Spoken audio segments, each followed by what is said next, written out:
কিছু মানুষ চিরকাল দুঃখে থাকেন, বলেন যে দূরত্বের কারণে ওনাদের ভালোবাসা সমাপ্ত হয়ে গেছে। এমনও কিছু মানুষ আছেন যারা বলেন যে দূরত্বের জন্য ভালোবাসা বৃদ্ধি পায়।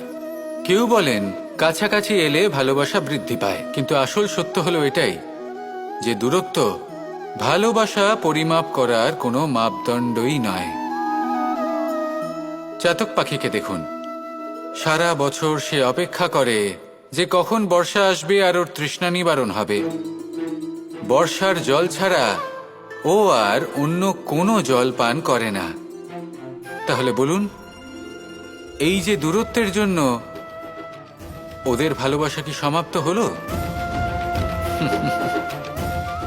এই ভালোবাসা আপনার মানসিকতা বুঝতে পারে, সে আপনার মনে লুকিয়ে থাকা আবেগ বুঝে নিতে পারে।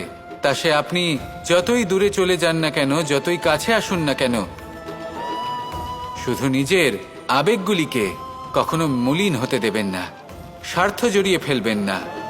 প্রেমকে পবিত্র করে তুলুন, এই প্রেম ক্রমাগত বৃদ্ধি পাবে। আসুন আর এই ভালোবাসার সাথে বলুন, রাধা রাধা।